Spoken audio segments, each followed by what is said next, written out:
تو رمضان المبارک کا حق تب ادا ہو سکتا ہے جب اس 30 دن کی پریکٹس آپ کو بقیہ 11 مہینوں میں گناہوں سے بچانے میں کامیاب ہو جائے تو سمجھ لیں آپ نے رمضان اس تقاضے کے مطابق گزارا جو اللہ کے نبی علیہ الصلوۃ والسلام نے ہم پر لازم کیا تھا۔ اور اگر رمضان المبارک گزارنے کا انداز ہمارا یہ ہے کہ پہلے روزے تو فجر کی نماز میں بڑا رش نظر آتا ہے، اور آہستہ آہستہ آہستہ 15ویں روزے کے بعد مسجدیں دوبارہ سے غیر آباد شروع ہو جاتی ہیں، اور آخری کے 10 دنوں میں دوبارہ آباد ہونا شروع ہو جاتی ہیں، اور 29ویں روزے تو مسجد بھری بھی لگتی ہے، لیکن جیسے ہی عید کا چاند نظر آتا ہے، عید الفطر ہوتی ہے، اگلے دن ہمیں فجر کے اندر وہی پرانی 2 صفحے نظر آتی ہیں جو رمضان المبارک سے ایک دن پہلے تھی۔ اگر 90% مسلمانوں کا رمضان المبارک ایسا گزر رہا ہے کہ 30 دن وہ فجر کی نماز پڑھتے ہیں اور عید الفطر والے دن ان کی فجر کی نماز قضا ہو جاتی ہے، وہ اپنے ذہن میں یہ سوچ لیں کہ جو اللہ نے رمضان المبارک کے نتیجے میں تقوی کی نوید سنائی تھی، وہ تقوی انسان کو حاصل نہیں ہوا، وہ بس فارمیلٹی کے طور پر بھوکا رہا ہے، لیکن اس بھوکا رہنے کی وجہ سے اسے جو فائدہ حاصل ہونا چاہیے تھا وہ فائدہ حاصل نہیں ہو رہا۔ اور اس فائدہ حاصل نہ ہونے کی بہت بڑی بڑی وجوہات ہیں، چند وجوہات ذکر کر کے پھر اپنے بیان کو آگے لے کر جاؤں گا۔ یہ رمضان ہم نے کوشش کرنی ہے کہ اس طرح گزاریں کہ یہ 30 دن کی پریکٹس آپ کو اگلے 11 مہینوں کے لیے متقی اور پرہیزگار بنا دے۔ بتقاضۂ بشریت کوئی گناہ ہوتا ہے، وہ ہو سکتا ہے، ہم معصوم عن الخطا نہیں ہیں، ہم سے گناہ ہوگا، لیکن ایک یہ ہے کہ گناہ کرنا اور سرکشی کے ساتھ کیے جانا اور اللہ کے خوف کے بغیر کیے جانا، اور ایک یہ ہے کہ گناہ کرنا اور پھر اللہ کا خوف دوبارہ دماغ میں دل میں لوٹ کر آئے اور انسان توبہ کی طرف مائل ہو جائے۔ اب یہ تقوی و پرہیزگاری ہمیں کیوں حاصل نہیں ہو رہی؟ دیکھیں اللہ تبارک و تعالیٰ نے قرآن مجید میں ارشاد فرمایا کہ نماز انسان کو بری باتوں اور بے حیائی سے روکنے کا کام کرتی ہے، لیکن آپ کو بہت سارے لوگ نظر آئیں گے 5 وقت کے نمازی ہیں اور ساتھ ساتھ بے حیائی بھی ساتھ چلا رہے ہوتے ہیں، یعنی نماز ان کو بے حیائی سے روکنے کا کام دے گی، یہ اللہ فرما رہا ہے، لیکن اس کی نماز اس کو بے حیائی سے روکنے کا فائدہ نہیں دے رہی۔ نماز کا مسئلہ نہیں ہے، اس کے نماز پڑھنے کے انداز میں مسئلہ ہے کہ یہ بالکل مرے دل سے نماز پڑھ رہا ہے، جو نماز اسے تقوی و پرہیزگاری اور بے حیائی سے روکنے کا نتیجہ بن سکتی تھی وہ بن نہیں پا رہی ہے۔ یہی روزوں کا معاملہ ہے، اور اس میں سب سے بڑی جو ہم خطا کرتے ہیں رمضان المبارک میں کہ ہم نے رمضان المبارک کو کھانوں کا مہینہ بنایا ہوا ہے، کہ یہ رمضان المبارک جب بھی آتا ہے ہمارے گھروں کا راشن ڈبل ہو جاتا ہے، ہمارے کھانوں کی تعداد ڈبل ہو جاتی ہے، شروع کے 1 ہفتے میں ڈاکٹرز کے پاس رش بڑھ جاتا ہے۔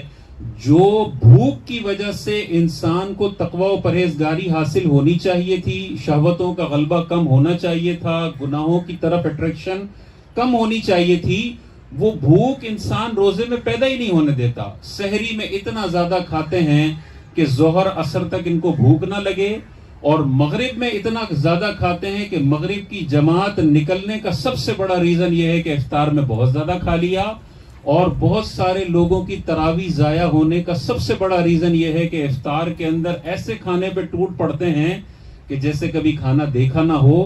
تاجدار کائنات کی حدیث پاک اپنی ذہن میں رکھیں، اگر اس حدیث کو آپ اپنی زندگی میں امپلیمنٹ کر لیں، آپ ساری زندگی بہت بڑی بڑی بیماریوں سے بھی اپنے آپ کو بچا لیں گے، اور جو روزے کا لازم نتیجہ تقوی ملنا چاہیے تھا وہ بھی انشاءاللہ آپ کو حاصل ہو جائے گا۔ حضور علیہ السلام نے ارشاد فرمایا سب سے برا برتن جو انسان بھرتا ہے وہ اس کے پیٹ کا برتن ہے۔ اس دنیا میں جو سب سے بری چیز آپ بھر سکتے ہیں نا وہ آپ کے پیٹ کا برتن ہے۔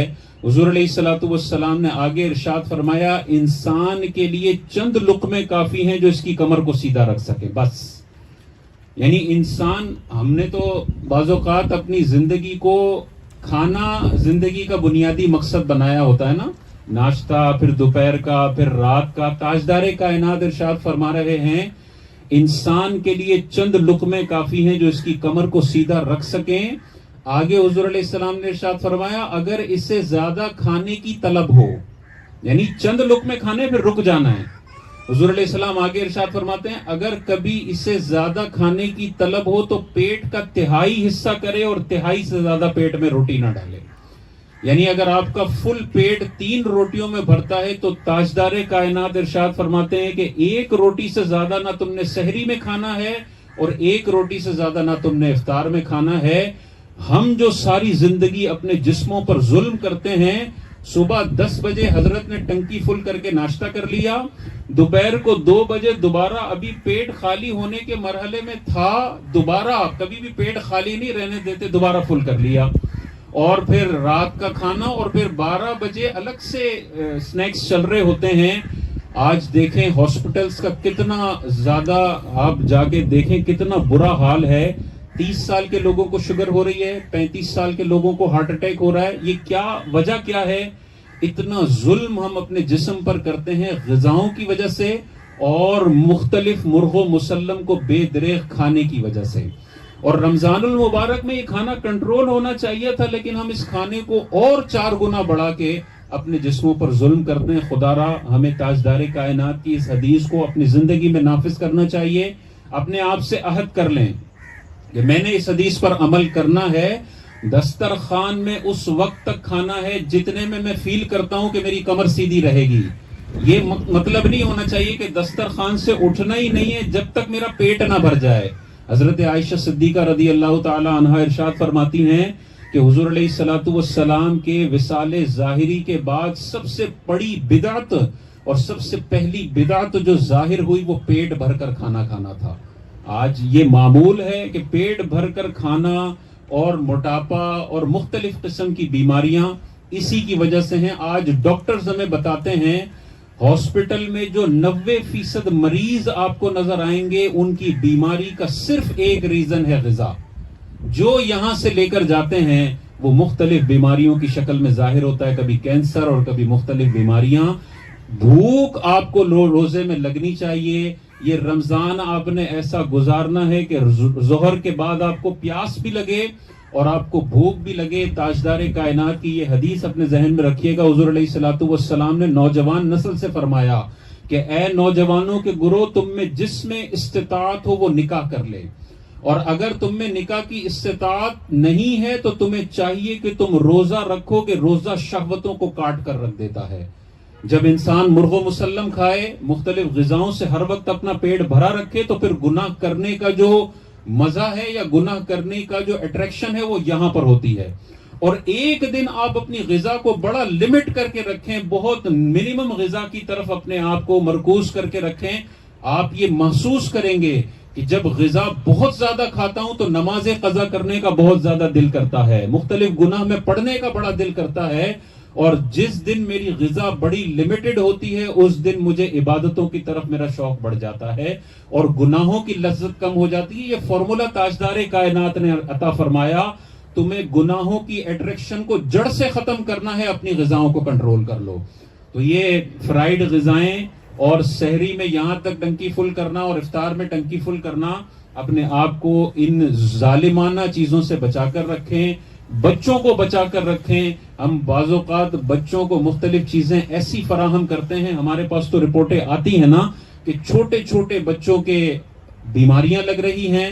اب آپ غور کریں گے کہ 7 سال کا بچہ، 10 سال کا بچہ، 12 سال کا بچہ، آنکھوں کے نمبر کتنے ہیں؟ حضرت کے آنکھوں کے نمبر ہو گئے 3 نمبر، 4 نمبر، 5 نمبر. ہماری اپنی فیملی میں بچے ہیں 3 نمبر، 4 نمبر، 5 نمبر. وجہ کیا ہے کہ والدہ، بچہ جب شور کرتا ہے تو والدہ بچے کی طرف توجہ دینے کے لیے تیار نہیں ہے تو موبائل فراہم کر دیا اور اس میں وہ چھوٹا بھیم دیکھ رہا ہے. مختلف ہندوؤں کے کلچر بھی سیکھ رہا ہے اور ساتھ ساتھ اپنی آنکھوں کا بیڑا غرق بھی کر رہا ہے. یہ بچہ جب 25 سال کا ہوگا نا تو پھر اپنے ماں باپ سے ہی شکوہ کرے گا کہ آپ نے بچپن میں ایسے ہی بلو لائٹ میری آنکھوں پر ماری اور 10-10 گھنٹے تک مار رہے تھے، آج میری آنکھوں کا نمبر 4-5 کی طرف چلا گیا اور بغیر چشمے کے میں بالکل اندھا ہو گیا ہوں. تو ہمیں غور کرنا چاہیے، اپنی جان پر بھی غور کریں اور اپنے بچوں کے حوالے سے بھی غور کریں. یہ حدیث پورے رمضان اپنے ذہن میں رکھیں، بڑا لمیٹڈ کھائیں. آدھی روٹی سحری میں کھا لی، 1 کھجور کھا لی، بس کافی ہے. اور افطار میں آدھی روٹی کھا لی، کھجور کھا لی، یہ بہت زیادہ ضروری ہے. اس حوالے سے ہمیں غور کرنا چاہیے. دوسرا، روزے کی روحانیت اور برکت ہمیں اس لیے حاصل نہیں ہوتی کہ تاجدار کائنات کی، یہ بخاری کی حدیث ہے، حضور علیہ الصلوۃ والسلام نے ارشاد فرمایا جو جھوٹی بری بات کو نہ چھوڑے اور اس پر عمل کرنا نہ چھوڑے تو ایسے بندے کے بھوکا پیاسا رہنے کی اللہ کو کوئی ضرورت نہیں ہے. انسان بھوکا پیاسا رہے، سحری سے افطار تک بھوکا پیاسا رہے، دھوپ میں کام کر رہا ہے اور اتنی تکلیف سے روزہ رکھ کر اس نے روزہ مکمل کیا. اللہ کے نبی بخاری کی حدیث میں فرما رہے ہیں اگر یہ زبان سے گندگی اگلنا نہیں چھوڑتا، اگر یہ اپنے دل میں بغض و کینہ ختم نہیں کرتا، اگر یہ مختلف جو رمضان سے پہلے نظروں سے، آنکھوں سے، زبان سے گناہ کر رہا تھا وہ بھی بے دلیری کے ساتھ جاری رکھتا ہے، تو اللہ کو ایسے بندے کے بھوکا پیاسا اور روزے کی کوئی حاجت نہیں ہے. میدان محشر میں یہ روزہ اس بندے کے منہ پر مار دیا جائے گا.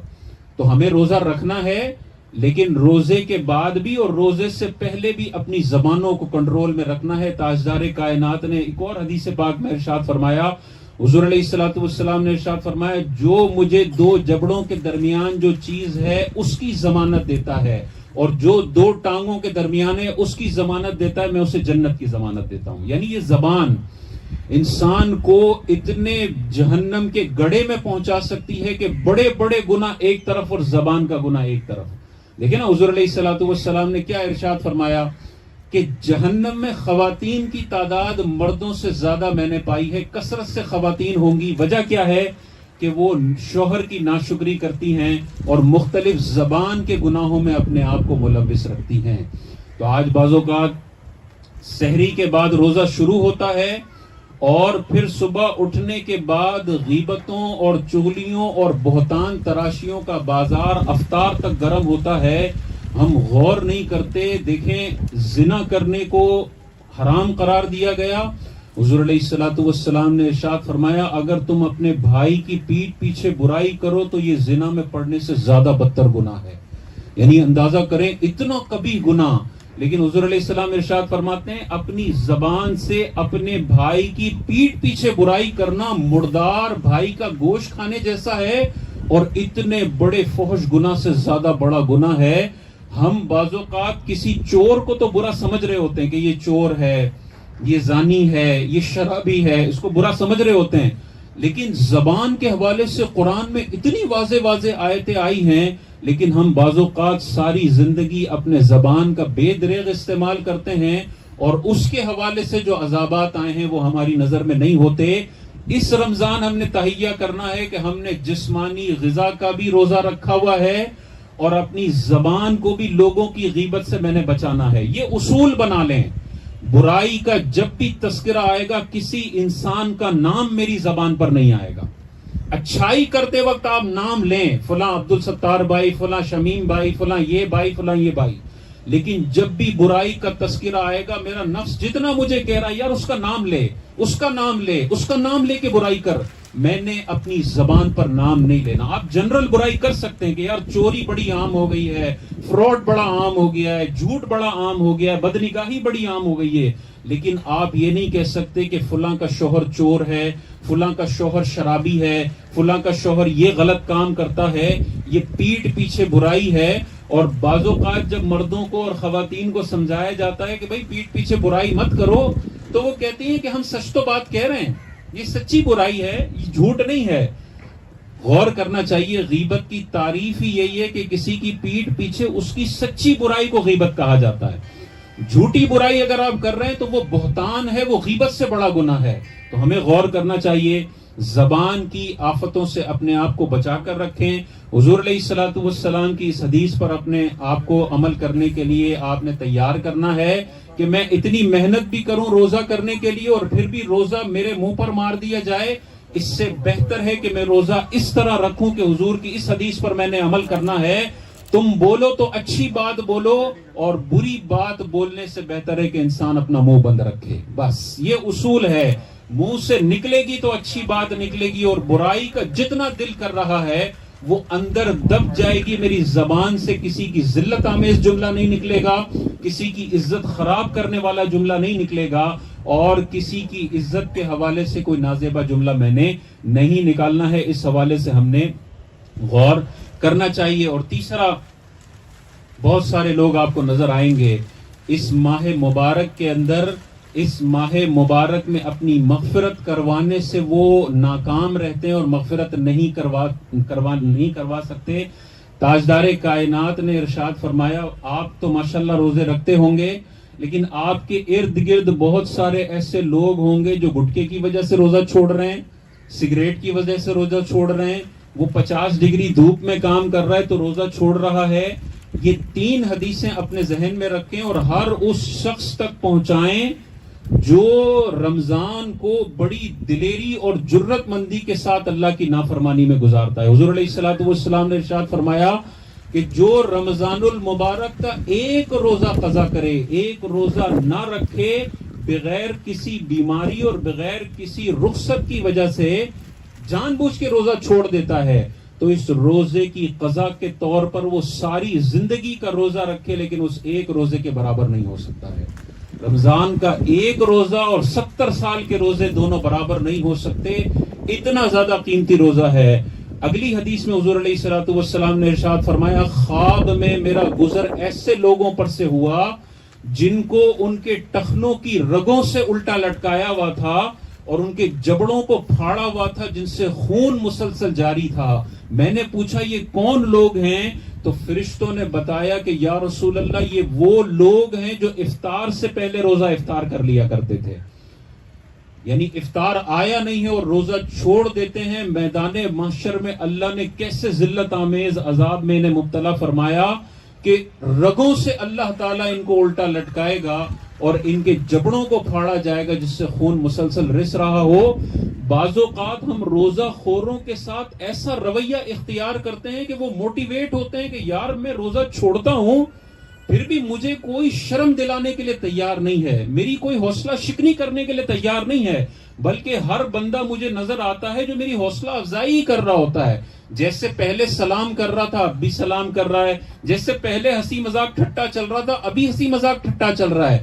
یہ ہماری حوصلہ افزائی لوگوں کو جرت مند کرتی ہے کہ وہ روزہ چھوڑنے کے لیے آمادہ ہو جائیں. بعض اوقات کارپینٹر گھر پہ آتا ہے، بعض اوقات ٹائل لگانے والا گھر میں آتا ہے اور روزے کے دوران موصوف چائے کا سوال کرتے ہیں اور ہم چائے بھی ان کو فراہم کر رہے ہوتے ہیں. یہ جو ہمارا رویہ ہے یہ ان کو جرت مند کرتا ہے. ہمیں ایسے لوگوں کو شرم دلانی ہوگی کہ یار رمضان المبارک کا مہینہ، اگر آپ کی کوئی مجبوری ہے، آپ بیمار ہیں، آپ سفر میں ہیں، آپ کی کوئی اور مسئلے مسائل ہیں، ٹھیک ہے اس میں مسئلہ نہیں ہے، لیکن اگر آپ صحت مند ہیں اور آپ روزہ چھوڑ رہے ہیں تو یہ بالکل برداشت نہیں کیا جائے گا اور آپ کو یہاں پہ کام کرنے کی بھی اجازت نہیں ہے. اگر سوسائٹی یہ رویہ دکھائے گی تو آپ کو روزہ خور معاشرے میں کم ہوتے ہوئے نظر آئیں گے. لیکن آپ دیکھیں پچھلے 10 سال کی ہسٹری نکال کے دیکھیں، مسلسل روزہ خوروں کی تعداد اور ان کا گراف آپ کو اوپر کی طرف جاتے ہوئے نظر آئے گا. پہلے ہوٹلوں میں اتنا رش نہیں ہوا کرتا تھا، اب آپ اپنی آنکھوں سے دیکھیں گے کہ مختلف، ابھی تو پاکستان میں تو اتنا نہیں ہے لیکن بیرون ممالک کے اندر آپ کو بہت سارے ہوٹلز ہیں جس میں دوپہر کے اندر مسلمان اس طرح کی حرکتیں کرتے ہوئے نظر آئیں گے اور اللہ کے غضب کو مسلسل آواز دیتے ہوئے نظر آئیں گے. یہ حدیث ان کو سنانے کی ضرورت ہے. تیسری حدیث پاک، تاجدار کائنات نے ارشاد فرمایا، حضور علیہ الصلوۃ والسلام ممبر کی پہلی سیڑھی پر چڑھے فرمایا آمین، دوسری سیڑھی پر چڑھے فرمایا آمین اور تیسری سیڑھی پر چڑھے فرمایا آمین. صحابہ نے عرض کی یا رسول اللہ آج آپ کو بڑا مختلف عمل کرتے ہوئے ہم نے پایا ہے، کیا ماجرا ہے؟ حضور علیہ الصلوۃ والسلام نے ارشاد فرمایا ابھی جبرائیل آئے اور انہوں نے 3 دعائیں ضرر فرمائی اور میں نے ہر دعائے ضرر پر آمین کہا ہے. اس میں سے پہلی دعائے ضرر کیا تھی؟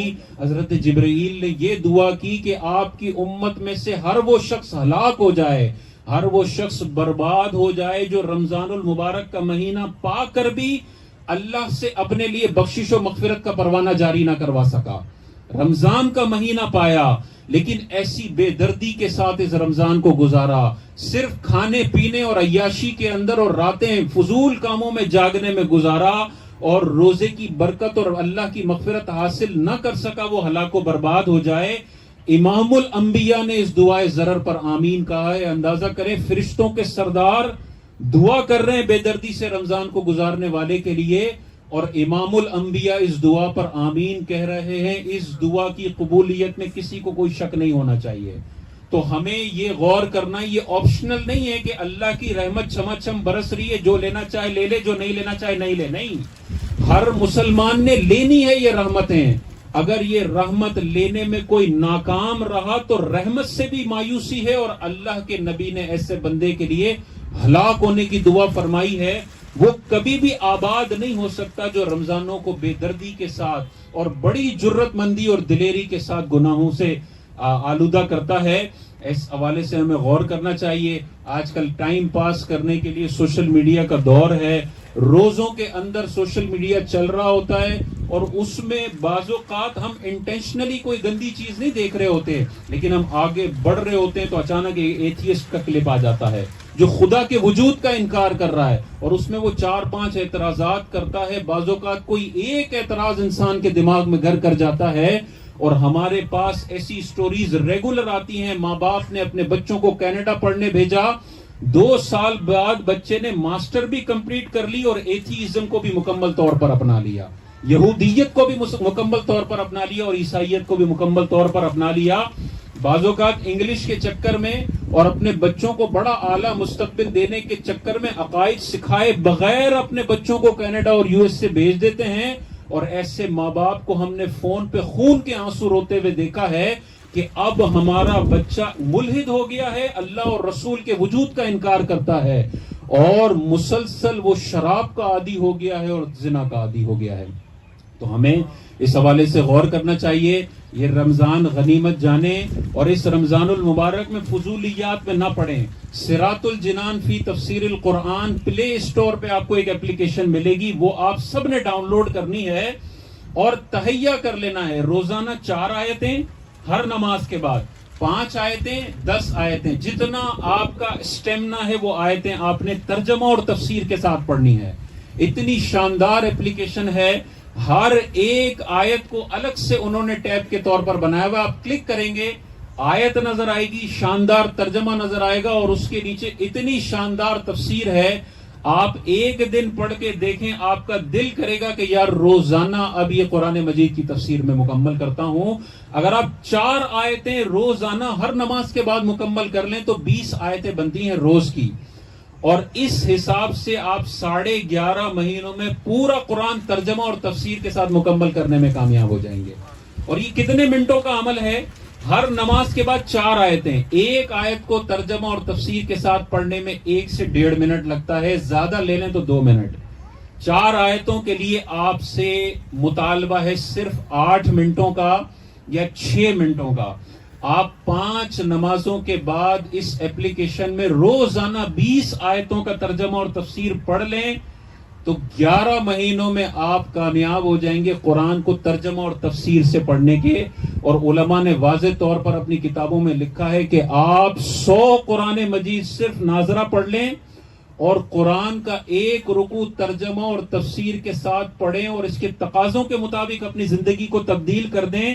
یہ 1 رکوع 100 قرآنوں پر بھاری ہے. 1 رکوع کی جو فضیلت ہے اور 1 رکوع کا جو ثواب ہے 100 ناظرہ قرآن کے مقابلے میں یہ زیادہ ہے. علماء کرام نے واضح طور پر لکھا آپ قرآن و حدیث اور شرعی مسائل میں لمحہ بھر غور و فکر کر لیں اور آپ کے مقابلے میں کوئی ایسا بندہ ہو جو پوری رات نفل نمازیں پڑھ رہا ہے، آپ کا 1 لمحے کا قرآن حدیث میں غور و فکر اس پوری رات کی نوافل سے بہتر ہے. تو اپنا ٹائم ایسی جگہ پر انویسٹ کرنا ضروری ہے جس میں آپ کو آخرت کے لیے اور دنیاوی اعتبارات سے گندگیوں سے دور رکھنے کا مواد بہترین فراہم ہو سکے. اس حدیث پاک پر آپ نے عمل کرنا ہے. اور بچوں کی تربیت کے حوالے سے دیکھیں کیسی شاندار حدیث پاک حضور علیہ السلام نے عطا فرمائی ہے. اس ایک حدیث پر آپ عمل کر لیں، اس ایک حدیث کو اپنی زندگیوں میں نافذ کر لیں، آپ کا بچہ کبھی بے نمازی نہیں ہوگا، آپ کا بچہ کبھی روزہ چھوڑنے والا نہیں ہوگا، آپ کا بچہ کبھی برائی میں پڑنے والا نہیں ہوگا. تاجدار کائنات نے ارشاد فرمایا جب تمہارا بچہ 7 برس کا ہو تو نماز کا حکم دو، اور جب 10 برس کا ہو جائے تو تم نے مار کر نماز اسے پڑھانی ہے. کیسی شاندار تربیت ہے تاجدار کائنات کی کہ 7 برس میں ہم نے نماز کا حکم دینا ہے. اندازہ کریں بچوں پر نماز فرض ہوتی ہے جب وہ بالغ ہوتے ہیں.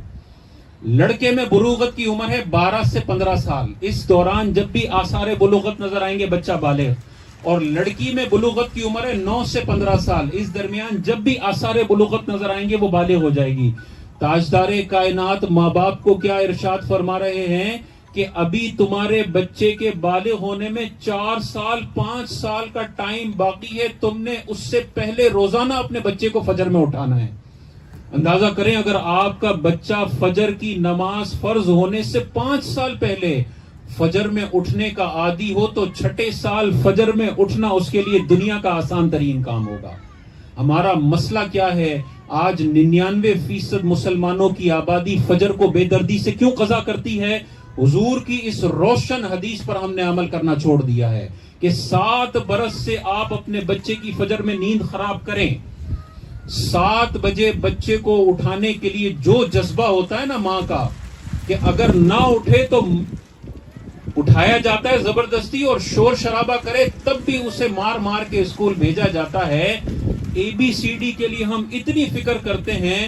میدان محشر میں جس نماز کے بارے میں سب سے پہلے سوال ہوگا اپنے بچوں کو ان نمازوں کی پریکٹس کروانے کے لیے ہم تیار نہیں ہیں. جب 20 سال کا ہو جاتا ہے تو ہم کہتے ہیں میرا بچہ تو 5 وقت کا نمازی ہی نہیں ہے، نماز ہی نہیں پڑھتا ہے. اتنی سخت عذابات نماز کے لیے ہیں. قرآن میں جا بجا اقیم الصلاۃ اقیم الصلاۃ اقیم الصلاۃ، نماز قائم کرو نماز قائم کرو. ہم بعض اوقات پریکٹس نہیں کرواتے. جب 20 سال کا بچہ ہوتا ہے تو ہم کہتے ہیں یہ نماز نہیں پڑھ رہا. اس لیے نہیں پڑھ رہا کہ آپ نے اسے 7 سال کی عمر سے پریکٹس کروانی تھی جو ہم نے نہیں کروائی ہے. اس حدیث کی شرح میں علماء نے واضح طور پر ارشاد فرمایا یہ صرف نماز کے لیے نہیں ہے بلکہ ہر وہ عبادت جو بالغ ہوتے ہی آپ کے بچے پر فرض ہو رہی ہے ان سب کی پریکٹس آپ نے 7 سال کی عمر میں اپنے بچے کو کروانی ہے اور 10 سال میں سختی سے پیش آ کے اس کو نمازوں اور روزوں کی طرف لے کر جانا ہے. اسی سے آپ کو پتا چل گیا کہ بچوں کو کس عمر میں ہم نے روزہ رکھوانا ہے. 7 سال کی عمر میں ہم نے اپنے بچوں کو حکم دینا ہے کہ وہ روزہ رکھیں. اس سے پہلے رکھ لیتے ہیں بڑی اچھی بات ہے لیکن نہیں رکھتے ہیں تو 7 سال میں آپ نے حکم دینا ہے. اگر وہ نہیں رکھتا تو بہت زیادہ سختی نہیں کرنی ہے. حکم دیتے رہیں دیتے رہیں دیتے رہیں. ایک وقت آئے گا انشاءاللہ وہ رکھنا شروع کر دے گا. لیکن وہ 10 سال تک نہیں رکھتا تو اب مار کر اسے روزہ رکھوانا ہے کیونکہ اب 2-3 سال کے بعد اس پر فرض ہونے والا ہے. تو اب حدیث میں آیا مارنے کا یہ مطلب نہیں ہے کہ ایسا مارنے کے نشان پڑ جائے. نہیں، جہاں پر بھی حدیث میں مارنے کا ذکر آیا وہاں پہ ایسا مارنا ہے کہ چہرے پر نہ ہو اور ایسا مارنا ہے کہ نشان نہ پڑے. بعض اوقات ہماری مائیں بچوں کو ایسا مارتی ہیں کہ چہروں پر نشان پڑ جاتے ہیں. احادیث میں چہرے پر مارنے کی ممانعت آئی ہے. چاہے اپنی اولاد ہی کیوں نہ ہو چہرے پر مارنے کی اجازت نہیں ہے. باقی جسم پر ایسا مارا جا سکتا ہے ماں باپ کی طرف سے کہ جس میں نشان نہ پڑے. اس حوالے سے ہمیں غور کرنا چاہیے. 7 برس کی عمر میں اپنے بچوں کو روزوں کی پریکٹس کروائیں. 7 برس کی عمر میں اپنے بچوں کو ڈونیشن دینے کی پریکٹس کروائیں کہ اگر وہ مالدار ہو گیا بالغ ہوتے ہی تو اس نے اب زکوٰۃ دینی ہے. بعض اوقات زکوٰۃ اور ڈونیشن کی عادت نہیں ہوتی. 15 سال کی زکوٰتیں فرض ہوتی ہیں اور بندہ کروڑوں روپے چھوڑ کر مر جاتا ہے قبر کی طرف چلا جاتا ہے. اس کے بینک اکاؤنٹ میں اتنا پیسہ پڑا ہوتا ہے جس کی زکاتیں اس نے ادا نہیں کی ہوتی ہیں. خواتین کے پاس بعض اوقات 8 تولے سونا ہوتا ہے لیکن ان کے ذہنوں میں یہ وسوسہ شیطان نے ڈال دیا کہ جو روزگار پر لگا ہوا ہے زکات صرف اس نے دینی ہے. حالانکہ زکات کا تعلق روزگار اور بے روزگاری سے نہیں ہے. زکات کا تعلق مال سے ہے. اگر بہن کے پاس 3 تولے سونا ہے اور کچھ کیش بھی پڑا ہوا ہے کہ ان سارے مالوں کو ملا کے 52.5 تولہ چاندی خریدی جا سکتی ہے تو 3 تولہ سونے والی پر بھی زکات لازم ہے. ہر سال اس نے زکات نکالنی ہے. یا تو شوہر سے مانگ کر زکات ادا کرے یا اپنا تھوڑا سا سونا فروخت کر کے زکات ادا کرے. تو اس حوالے سے ہمیں غور کرنا چاہیے. بچپن ہی سے گھر کا ماحول ایسا رکھیں کہ آپ کے بچے اللہ اور اس کے رسول کے دین کے قریب ہونے کے عادی بن جائیں. نہ یہ کہ مسلسل گھر کا ماحول ایسا ہو کہ بچے بغاوت کی طرف چلے جائیں. آج کل بڑا برا ماحول ہمیں اپنے گھروں میں نظر آتا ہے. بچوں کو مصروف رکھنے کے لیے ہم وہ کانٹینٹ بچوں کو دکھا رہے ہوتے ہیں جس میں وائلنس ان کو سکھایا جا رہا ہوتا ہے, تشدد ان کو سکھایا جا رہا ہوتا ہے, مختلف غیر مذہبی رسومات ان کے دماغوں میں ڈالی جا رہی ہوتی ہیں. اور وہ بعض اوقات اپنی زندگی میں ان چیزوں کا نمونہ کرتے ہوئے ہمیں دکھائی دیتے ہیں، لیکن ہم بچہ سمجھ کر ان کو اگنور کر دیتے ہیں۔ شروع سے ہی اپنے بچوں کو کنٹینٹ وہ دکھائیں جو آپ کے بچوں کی ہارڈ ڈسک کو صاف ستھرا رکھے۔ یاد رکھیے، اگر بچپن میں 15-20 سال آپ نے بچوں کو وہ کنٹینٹ دکھایا جو غیر اسلامی کنٹینٹ ہے، تو اس کنٹینٹ کے نتیجے میں بچوں کی جو اپ برنگنگ ہو رہی ہے، بچوں کی نشو نما جو ہو رہی ہے، وہ اس گند سے ہو رہی ہے جو وہ یوٹیوب پہ دیکھ رہے ہیں۔ اس کے بعد بچی رابعہ بصریہ نہیں بن سکے گی اور بچہ اللہ کا ولی نہیں بن سکے گا آپ کی 5 منٹ کی نصیحت کے نتیجے میں نہیں۔ وہ اگر 10 گھنٹے یوٹیوب اور فیس بک پر گند دیکھ رہا ہے، اس کے نتیجے میں وہی نکلے گا۔ الحمدللہ ہمارے پاس اب ایسے کارٹونز بھی اویلیبل ہیں کہ جو بچوں کو احادیث سکھا رہے ہوتے ہیں، بچوں کو دینی تربیت سکھا رہے ہوتے ہیں، اور پورے 1 گھنٹے کے کارٹون میں غیر اسلامی آپ کو ایک بھی چیز نظر نہیں آئے گی۔ تو جب کنٹینٹ اویلیبل ہے، یہ تو ہونا آپ، یہ تو اگر ایسا ہونا کہ کنٹینٹ اویلیبل ہی نہیں ہے، تب تو آپ کا یہ عذر سمجھ میں آ سکتا ہے کہ یار کنٹینٹ ہی نہیں ہے تو بچے پھر چھوٹا بھیم ہی دیکھیں گے، بچے پھر انڈین کے ہندوؤں کے کارٹون ہی دیکھیں گے۔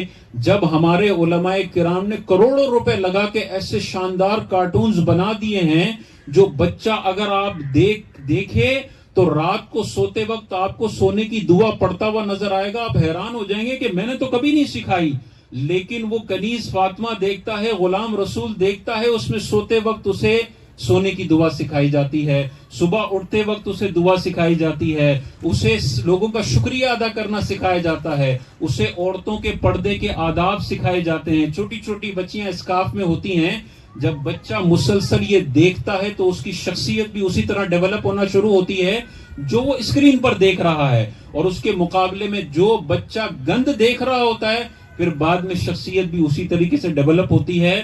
اپنے سوشل میڈیا کو پاکیزہ کرنے کی ضرورت ہے، اور اپنے بچوں کے حوالے سے سوشل میڈیا کو پاکیزہ کرنے کی ضرورت ہے۔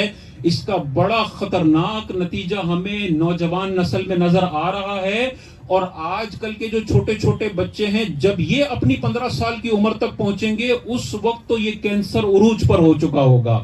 ابھی ہمیں اس کے برے نتائج نظر آ رہے ہیں، حالانکہ سوشل میڈیا کو آئے ہوئے کوئی 10 سال ہوئے ہیں، لیکن آج کا جو بچہ کنٹینٹ دیکھ رہا ہے، جس قسم کی غلاظت ہمیں سوشل میڈیا پر نظر آتی ہے، اس کنٹینٹ کو دیکھ کر اگر وہ بڑا ہوگا تو اس کے نتائج بڑے بھیانک اور خطرناک ہوں گے۔ ایک دفعہ جب بچہ ہاتھ سے نکل جاتا ہے، اسے دوبارہ اسلامی پٹڑی پر لانا یہ قریب ناممکن ہوتا ہے، ممکن ہی نہیں ہے کہ اس کو دوبارہ لوٹایا جا سکے۔ اس حوالے سے ہمیں غور کرنا چاہیے۔ آخر میں بس ایک حدیث پاک ذکر کر کے پھر اپنے بیان کو ختم کرتا ہوں۔ حضور علیہ الصلوۃ والسلام نے ارشاد فرمایا، یا تم عالم بنو یا طالب علم بنو، یا علماء کی صحبت میں رہنے والے بنو، یا علماء سے محبت کرنے والے بنو، اور 5ویں مت بننا ورنہ تم ہلاک ہو جاؤ گے۔ اپنی زندگی کا یہ رول ماڈل بنانا ہے۔ دنیا میں آپ نے اپنے بچوں کو بہت اعلیٰ تعلیم دینی ہے، ان کو چارٹرڈ اکاؤنٹنٹ بنائیں، ان کو آئی ٹی کا انجینئر بنائیں، ان کو مختلف قسم کی دنیاوی تعلیمات میں ایڑی چوٹی کی زبردست تعلیم آپ نے دلوانی ہے، لیکن تاجدار کائنات کی اس حدیث کو بھی اپنے ذہن میں رکھنا ہے کہ صرف ABCD کے چکر میں بچے کی آخرت کا بیڑا غرق ہم نے نہیں کرنا ہے۔ اس 60 سال کی زندگی کو بھی اچھی بنانے کے لیے کوشش کرنی ہے، اور مرنے کے بعد کے اربوں سالوں کے مستقبل کے لیے بھی میں نے محنت کرنی ہے۔ ہم بعض اوقات اپنے ذہن میں جو فیوچر لے کے بیٹھے ہوتے ہیں نا، وہ یہ ہوتا ہے کہ بچہ بڑا ہو جائے، اس کی شادی ہو جائے، وہ پیسہ کما لے، وہ بڑی گاڑی لے لے، وہ بڑا بنگلہ لے لے، شادی کر لے، بچے پیدا ہو جائیں اور انتقال کر جائے۔ بس یہ ہے ہمارا چھوٹا سا فیوچر۔ اللہ کے نبی علیہ الصلوۃ والسلام نے جو ہمیں فیوچر بتایا ہے وہ یہ بتایا ہے کہ اس 60 سال کی زندگی بھی تمہارا مستقبل ہے، اور قبر میں قیامت تک ہزاروں سال تم نے رہنا ہے، یہ بھی تمہارا برزخی مستقبل ہے، اور میدان محشر کا ایک دن قرآن و حدیث میں آتا ہے 50,000 سال کے برابر ہے۔ ایک دن سورج 1.25 میل پر ہوگا، زمین تانبے کی ہوگی، لوگ اپنے گناہوں کے پسینوں میں ڈوبے ہوئے ہوں گے، نمازوں کا سوال میدان محشر میں سب سے پہلے ہوگا۔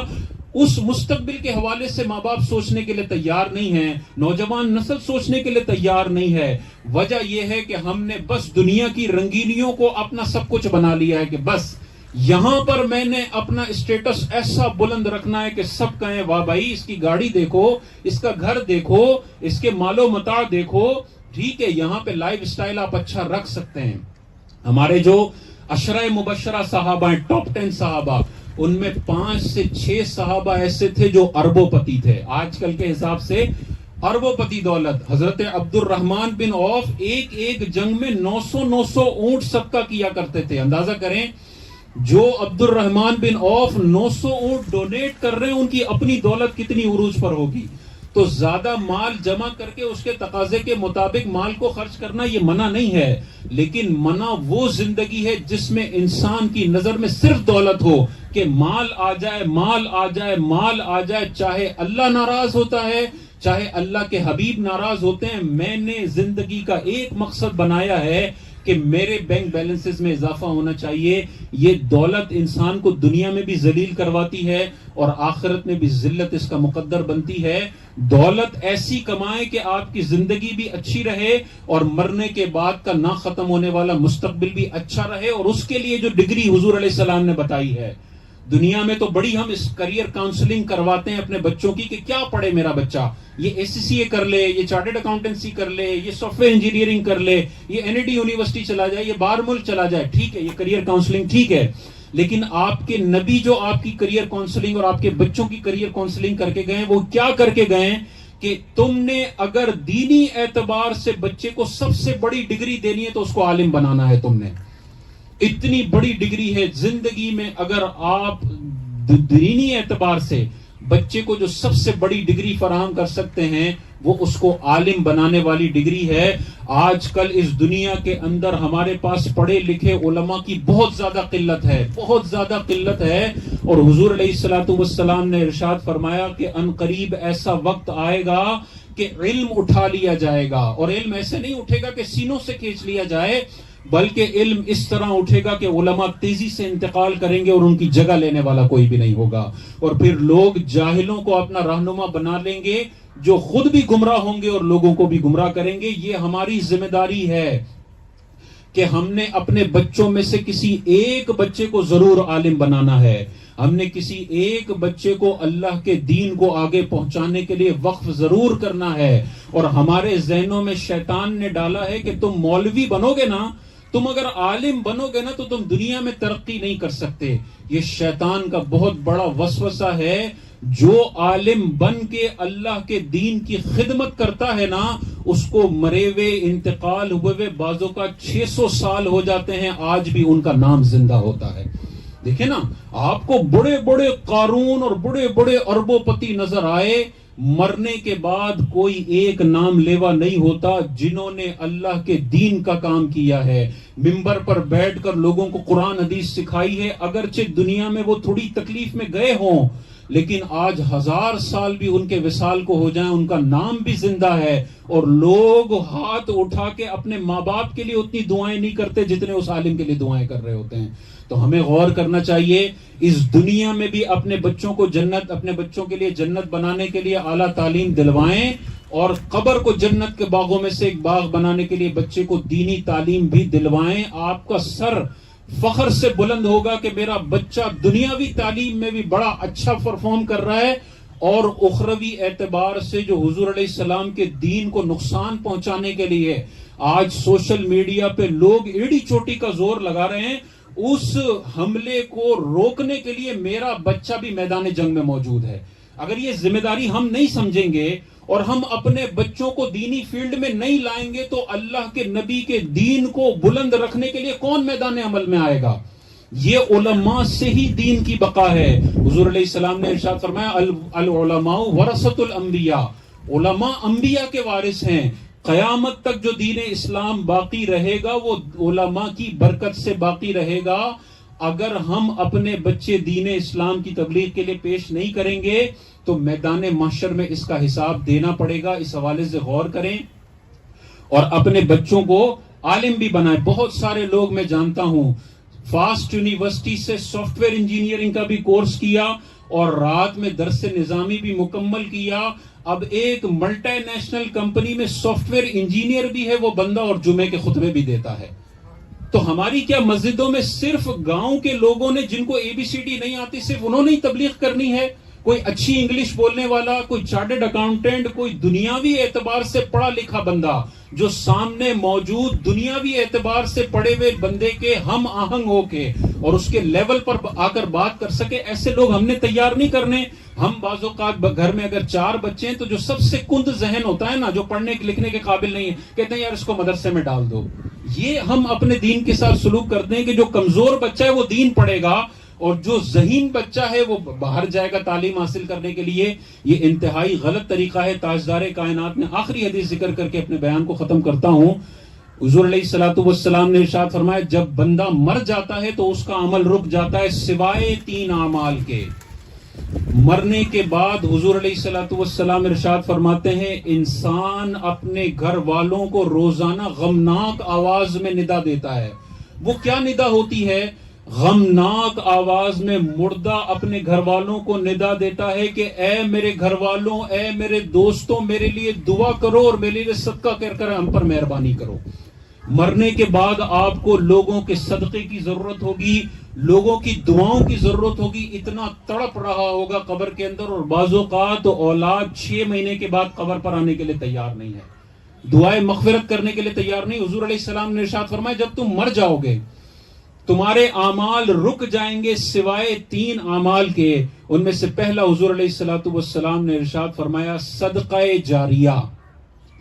جو تم نے اپنے مال سے ایسا صدقہ کیا جس کا فائدہ تمہارے مرنے کے بعد بھی لوگ اٹھا رہے ہیں، اس صدقے کا فائدہ تمہیں قبر میں پہنچتا رہے گا. اس صدقہ جاریہ کی بڑی بڑی مثالیں میں آپ کو دے دیتا ہوں. بعض اوقات ہم کروڑوں روپے چھوڑ کر انتقال کر جاتے ہیں. اگر ہمیں تھوڑی سی مہلت مل جائے نا دوبارہ زندگی میں آنے کی، تو ہم فوراً صدقہ جاریہ کا فیصلہ کریں کہ میں مر جاؤں تو اس کا فائدہ مجھے ملنا چاہیے. اور وہ صدقہ جاریہ کیا ہے؟ غریب علاقوں میں جائیں جہاں مسجدیں انڈر کنسٹرکشن ہیں اور وہ بن نہیں پا رہی کیونکہ اس علاقے میں فنڈ دینے والا کوئی بھی نہیں ہے. اس علاقے میں اگر آپ 3-4 لاکھ روپے مسجد کی کنسٹرکشن میں تعاون کر دیتے ہیں، یہ مسجد اگلے 300 سالوں تک باقی رہے گی. اس میں پڑھی جانے والی نماز کا ثواب آپ کو قبر میں ملتا رہے گا. ایسے دارالعلوم ہیں جہاں پر مستقبل کے معمار تیار ہو رہے ہیں، علماء تیار ہو رہے ہیں، لیکن ان کو بجلی کے بل ادا کرنے کے لیے پیسے نہیں ہیں. اور بہت سارے ذہین طالب علم کو میں خود جانتا ہوں، 8 سالہ درس نظامی 5ویں سال میں وہ چھوڑ رہا ہے. کیوں چھوڑ رہا ہے؟ کہ وہ جس جگہ سے آتا ہے وہاں کے آنے جانے کا کرایہ 15,000 بنتا ہے. اس وجہ سے وہ عالم نہیں بن پا رہا حالانکہ وہ اتنا ذہین طالب علم ہوتا ہے. تو ہمیں غور کرنا چاہیے ایسے ذہین طالب علم جو اپنی پڑھائی کا خرچہ نہیں اٹھا رہے ان کو سپانسر کر دیں کہ بھائی تو ذہن لگا کے پڑھ، تیرا مہینے کا 15,000 خرچہ ہے، میں نے اسپانسر کرنا. یہ اتنا بڑا ثواب جاریہ ہے.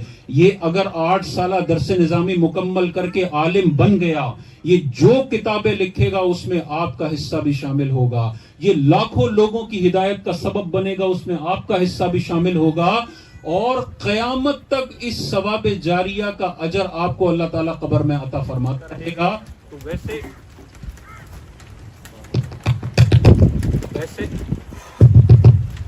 ویسے ہم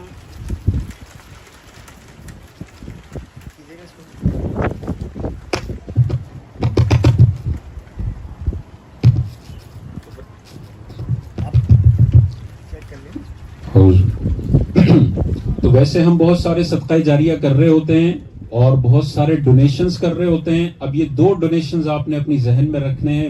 غریب علاقوں کی مسجدوں کی تعمیر میں آپ نے حصہ ڈال کے مرنا ہے، انتقال کرنا ہے، بچوں کو بھی سکھا کے مرنا ہے.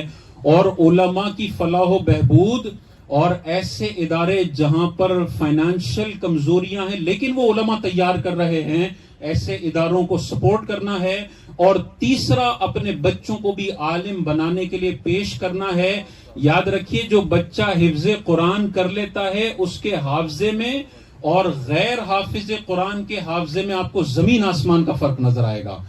دین انسان کی دنیاوی تعلیم کو بھی انتہائی آسان کر دیتا ہے. میرا اپنا ذاتی پریکٹیکل ایکسپیرینس ہے کہ درس نظامی کے ساتھ دنیاوی تعلیم جب میں نے حاصل کی، ویسے دنیاوی تعلیم حاصل کرتا تھا تو تھوڑی مشکل لگتی تھی، لیکن جب درس نظامی شروع کیا تو درس نظامی کی برکت سے اور قرآن و حدیث سیکھنے کی برکت سے اللہ تبارک و تعالی نے دنیاوی تعلیم بھی انتہائی آسان فرما دی ہے۔ تو دینی تعلیم کبھی بھی آپ کی زندگی مشکل نہیں کرتی ہے، آپ کی دنیاوی تعلیم کو کوئی نقصان نہیں پہنچاتی ہے یہ دینی تعلیم، بلکہ دینی تعلیم آپ کے اندر وہ میچورٹی پیدا کرتی ہے، آپ کے اندر وہ شعور پیدا کرتی ہے، آپ کے اندر وہ تربیت پیدا کرتی ہے کہ آپ صرف پیسے کمانے کی مشین نہیں بنتے، آپ ایک شاندار انسان بنتے ہیں، کیونکہ احادیث اور قرآن انسان کی شخصیت کو ڈیولپ کرنے پر جتنا زور دیتا ہے اور بہت ساری چیزوں پر اتنا زور نہیں دیتا جتنا شخصیت، حقوق العباد اور اخلاق کے حوالے سے ہماری تربیت کی گئی ہے۔ اس حوالے سے غور کرنا چاہیے۔ صدقہ جاریہ فرمایا، دوسرا فرمایا ایسا علم چھوڑ کے انسان چلا جائے جس سے لوگ نفع اٹھائیں۔ تو آپ اگر عالم بن کے چھوڑ کر چلے جائیں، ایسے علماء، ایسا علم، ایسے اپنے ویڈیو کلپس چھوڑ کر چلے جائیں جو آپ کے مرنے کے بعد بھی لوگ دیکھ رہے ہوں، تو قبر میں ان کلپس کا، اس چھوڑے ہوئے علم کا آپ کو ثواب ملتا رہے گا۔ اور تیسرا فرمایا ایسی اولاد جو مرنے کے بعد اس کے لیے دعا کرنے والی ہو۔ تو ایسی اولاد چھوڑ کر مرنا ہے۔ حضور علیہ السلام ارشاد فرماتے ہیں ایسی اولاد تم نے چھوڑنی ہے جو تمہارے انتقال کے بعد تمہارے لیے دعا کرنے والی ہو۔ ہمیں یہ غور کرنا ہے، کیا ہم اپنے ماں باپ کو روزانہ اپنی دعاؤں میں یاد رکھتے ہیں یا نہیں رکھتے؟ اگر آپ اپنے بچوں کے سامنے اپنے والدین کو دعاؤں میں یاد نہیں رکھتے تو یہ بچے کی تربیت ہو رہی ہے کہ وہ یہ دیکھ رہا ہے کہ میرے ابا نے اپنے ابا کو دعاؤں میں اور ایصال ثواب میں یاد نہیں رکھا، مکافات عمل میں نے بھی یہی کرنا ہے کہ میں نے بھی ساری زندگی اپنے ماں باپ کو دعاؤں میں یاد نہیں رکھنا ہے۔ یہ دعاؤں میں یاد رکھنے والی طبیعت اور صدقہ جاریہ کرنے والی طبیعت اور اخلاقی اعتبار سے اعلیٰ معیار رکھنے والی طبیعت صرف اور صرف اس وقت حاصل ہو سکتی ہے جب انسان اللہ اور رسول کی تعلیمات کے قریب ہو جائے، ABCD بھی سیکھے، دنیاوی تعلیم بھی بہترین حاصل کرے اور اس کے ساتھ ساتھ عالم بھی بنائے۔ عالم نہیں بنا سکتے، کوئی مجبوری ہے، فرض علوم اپنے بچوں کو سکھانا بہت زیادہ ضروری ہے۔ بعض اوقات 25 سال کا بچہ ہو جاتا ہے، اس کو وضو کے فرائض نہیں پتا ہوتے۔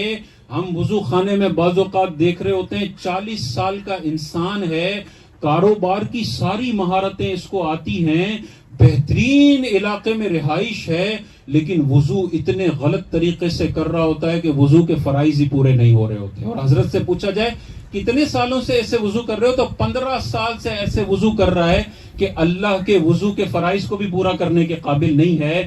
اتنی زیادہ دینی اعتبار سے ہمیں جہالت میں نہیں رہنا ہے۔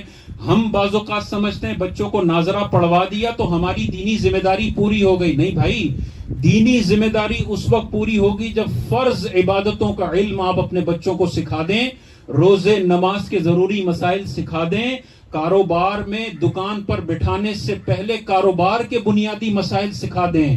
بعض اوقات بیع فاسد کر رہا ہوتا ہے اور گناہ مسلسل کما رہا ہوتا ہے اور یہ سمجھ رہا ہوتا ہے کہ حلال رزق میں تو میرا نمبر 1 پہ آئے گا، اور غلط طریقوں سے بے ہو رہی ہوتی ہے۔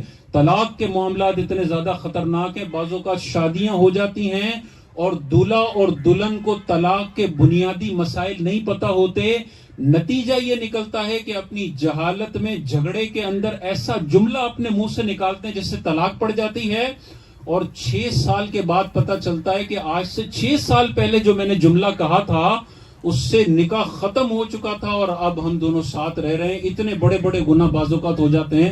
ابھی کچھ ہی دنوں پہلے میرے پاس ایک کیس آیا، ایک آدمی کا فون آیا، اس نے کہا ہم بیوی کے ساتھ جھگڑا ہوا اور بیوی نے کہا کہ میں نے فلاں جگہ پہ جانا ہے، لازمی جانا ہے۔ شوہر نے کہا تم نہیں جا سکتی، اس نے کہا میں تو جاؤں گی، اور وہ گھر سے باہر نکلی اور شوہر نے غصے میں کہا تم آزاد ہو، جہاں جانا ہے تم جاؤ۔ اب اس بندے کو نہیں پتا تھا کہ لفظ آزاد طلاق کے الفاظ میں لفظ کنایہ شمار ہوتا ہے اور اس کا خطرناک نتیجہ بھی نکل سکتا ہے۔ پھر کہیں سوشل میڈیا پہ کلپ سنا تو ہم سے رابطہ کیا تو ہم نے بتایا اگر آزاد کا لفظ جھگڑے کے وقت شوہر غصے میں اپنی بیوی کو لفظ آزاد کہتا ہے کہ جا تو میری طرف سے آزاد ہے یا میں نے تجھے آزاد کیا، تو یہاں پر بغیر نیت کے بھی طلاق بائن پڑ جاتی ہے۔ طلاق بائن کا مطلب ہوتا ہے نکاح فوراً ختم ہو گیا، اب شوہر یک طرفہ رجوع نہیں کر سکتا، ان دونوں کو ساتھ رہنا ہے تو نیا نکاح کرنا پڑے گا۔ یہ آزاد کا لفظ ہم اپنے جھگڑوں میں خاص طور پہ بولتے ہیں۔ اسی طرح حرام کا لفظ ہے۔ ابھی تھوڑے دنوں پہلے ایک کیس آیا، اس بندے کا شوہر کا بیوی کے ساتھ جھگڑے کے وقت تکیہ کلام تھا کہ وہ کہتا تھا تو مجھ پر حرام ہے، تو مجھ پر حرام ہے۔ اب جہالت کی وجہ سے یہ خطرناک لفظ ہم بول رہے ہوتے ہیں اپنے جھگڑوں میں، جن سے بعض اوقات طلاق پڑ جاتی ہے اور بعض اوقات مسئلہ پتہ نہیں ہوتا، اور پھر ایسے ہی زندگی گزر رہی ہوتی۔ نکاح ٹوٹنے کے بعد یہ حرام کا لفظ بھی علماء نے ارشاد فرمایا اتنا خطرناک لفظ ہے کہ طلاق کی نیت ہو یا طلاق کی نیت نہ ہو، اگر شوہر اپنی بیوی کو کہے جا تو مجھ پر حرام ہے یا میں نے تجھے اپنے اوپر حرام کیا، فوراً نکاح ختم ہو جائے گا، اور اس سے طلاق بائن پڑتی ہے۔ طلاق بائن میں نکاح فوراً ختم ہوتا ہے۔ اب ساتھ رہنا ہے تو نیا نکاح ہوگا، دو گواہ ہوں گے، وہی ایجاب و قبول ہوگا۔ تو یہ اتنی باریکیاں اور اتنے امپورٹنٹ مسائل ہیں۔ فرض علوم کی طرف اپنے بچوں کو لے کر آئیں، عالم بنانے کی طرف اپنے بچوں کو لے کر آئیں، صدقہ و خیرات کرنے کی طرف اپنے بچوں کو لے کر آئیں، اچھا کنٹینٹ دکھانے کی طرف اپنے بچوں کو لے کر آئیں، اور رمضان المبارک اس طرح آپ نے گزارنا ہے کہ انشاءاللہ اس رمضان میں آپ بخشش و مغفرت کے پروانے اپنے لیے بھی جاری کروائیں گے، اور اگر آپ گھر کے سرپرست ہیں تو اپنی بیگمات کو غیبتوں سے روک کر ان کے لیے بھی بخشش و مغفرت کے پروانے ہم نے جاری کروانے ہیں۔ اللہ تعالیٰ سے دعا ہے جو کچھ سنا اس پر عمل کرنے کی توفیق عطا فرمائے۔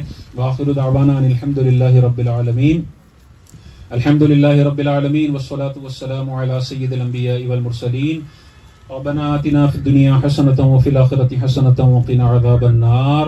اللهم ربنا ظلمنا أنفسنا وإن لم تغفر لنا وترحمنا لنكونن من الخاسرين۔ یا ارحم الراحمین، یا ارحم الراحمین، یا ارحم الراحمین، ہمارا یہاں بیٹھنا، علم دین کی باتیں سننا اپنی بارگاہ میں قبول و منظور فرما۔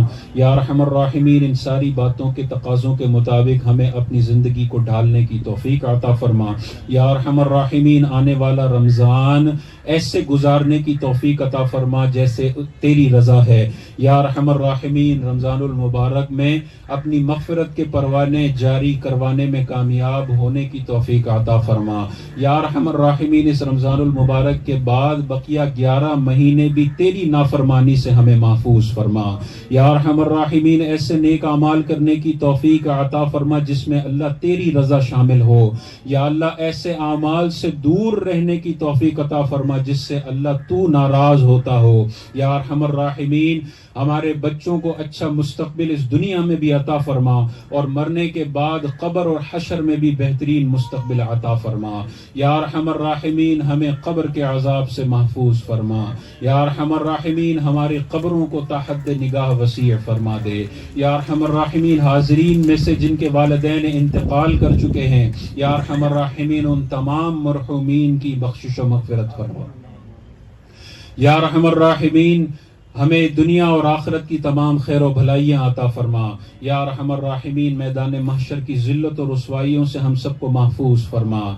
یا ارحم الراحمین، میدان محشر میں حضور پر نور صلی اللہ علیہ وسلم کے رحمت بھرے ہاتھوں سے حوض کوثر کے چھلکتے ہوئے جام پینے کی ہم سب کو توفیق عطا فرما۔ یا ارحم الراحمین، سیدھے ہاتھ میں اعمال نامہ اور پل صراط پر ہم سب کو ثابت قدمی عطا فرما۔ وصلی اللہ تعالی علی خیر خلقہ ونور عرشہ سیدنا و مولانا محمد وعلی آلہ واصحابہ اجمعین برحمتک یا ارحم